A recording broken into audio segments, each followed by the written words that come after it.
देखिए, इस वीडियो में मैं आपको डाटा इंटरप्रिटेशन करवा रही हूँ। ये आप मैथ्स का भी कॉमन टॉपिक कह सकते हो और रीजनिंग का भी कह सकते हो। ठीक है, ये मतलब आ जाता है हर एग्जाम में, 1 2 3 4 क्वेश्चन इसके जरूर आ जाते हैं। तो ध्यान से करना कि बिल्कुल ईजी होता है और आपको सिर्फ थोड़ा ध्यान देने की ज़रूरत है।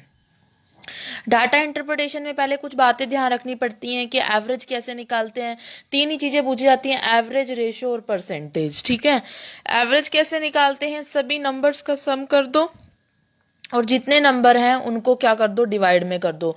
मान लो 1 2 3 4 5, ये कुछ लोग थे, 5 ये ऐसे लोग थे, इनके पास ये वैल्यूज थी 1 2 3 4 5। कितने लोग हैं, 1 2 3 4 5, नंबर कितने हैं, 5। इनका टोटल कितना हुआ, 5 4 9 3 12, 12 और 3 15, 15/3। तो इनका एवरेज क्या निकल आया, हमारा क्या निकल आया, 15/5 है ना। तो इनका एवरेज क्या निकल आया, 3 इनका एवरेज निकल आया। रेशियो क्या होता है, comparison of similar terms in simpler form. अगर हम सिमिलर टर्म्स को आपस में सिंपल फॉर्म में कंपैरिजन करते हैं, मान लो कोई डिजिट लिखा हुआ है, ए की वैल्यू 10 है, बी की वैल्यू 5 है। अब हमने इनका आपस में कंपैरिजन करना है, मतलब ए के जो मैथ्स में 10 मार्क्स हैं, बी के मैथ्स में 5 मार्क्स है, दोनों सिमिलर टर्म्स हैं। इन दोनों को अगर हमने कंपैरिजन करना है तो हम 10/5 लिख सकते हैं। मैं लिख सकती हूँ कि ए दुगना है किससे, बी से, मतलब बी के पास अगर 1 है तो ए के पास 2 है। ठीक है, इस तरह से लिख सकती हूँ। परसेंटेज क्या है, डीआई में, डाटा इंटरप्रिटेशन में परसेंटेज भी निकाली जाती है। परसेंटेज के 3 कंसेप्ट आते हैं।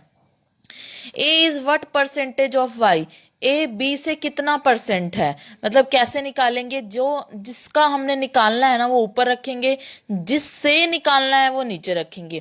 ये जिसका निकालना, जिसका समझते हो ना, जिसका जिसका पूछा है कि ये इसके कितने परसेंट है, ए इज व्हाट परसेंट, और बी क्या है, जिससे निकालना है, वो हम हमेशा नीचे रखते हैं। मैं इसलिए लिखती हूँ कि एग्जाम टाइम में आपके सामने मेरा लिखा हुआ आ जाए कि आपको समझ में आ जाए, अगर कंफ्यूज हो रहे हो तो। मल्टीप्लाई 100। सेकेंड आप पूछ सकता है, A is what percentage less than B, A B से कितना परसेंट लेस है, किससे निकालना है, बी से। क्या निकालना है, ए बी से कितने परसेंट लेस है। लेस के केस में माइनस करते हैं, A minus B divided by B. A is what percentage more than B, A B से कितना ज्यादा है। ठीक है, इन दोनों केस में, यहां पर एक सेकेंड रुको, ए इज यहाँ ना गलत लिख दिया, उल्टा लिख दिया, माइनस में आएगा नहीं तो आंसर। ए कितना ज्यादा है बी से, मतलब ए इज कितना कम है बी से, मतलब बी ज्यादा है ना। इसका बात कहने का मतलब क्या, A is what percent less than B, A है वो बी से कितना कम है, इसका मतलब बी कम है, ज्यादा है। B minus A divide by B multiply 100। ठीक है, समझ में आया।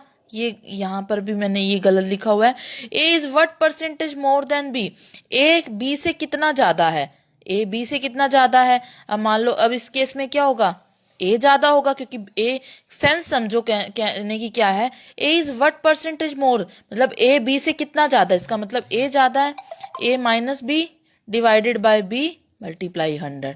इस तरह से सॉल्व करना है। ठीक है, लास्ट कंसेप्ट आता है हमारा परसेंटेज चेंजेस। परसेंटेज ये रहने देना, जो मैंने लिखा है वो लिखना। ठीक है, परसेंटेज चेंजेस, परसेंटेज चेंजेस का मतलब है डिफरेंस चेक करना है। डिफरेंस मतलब फाइनल वैल्यू दी होगी, इनिशियल वैल्यू दी होगी, हमें इसका डिफरेंस चेक करना है। तो फाइनल वैल्यू हमेशा ज्यादा होगी, अगर नहीं भी होगी तब भी, अगर माइनस में आंसर आएगा तब भी उसको पॉजिटिव कंसीडर करेंगे। Final value minus initial value divided by initial value multiply 100, और अगर आंसर प्लस में आए या माइनस, हमेशा हम पॉजिटिव ही कंसीडर करेंगे। समझ में आया ये क्या है। अगर डिफरेंस निकालना है तो किसका difference, percentage change, final value और इनिशियल वैल्यू में क्या डिफरेंस आया, final value minus initial value divided by initial value multiply 100। ठीक है।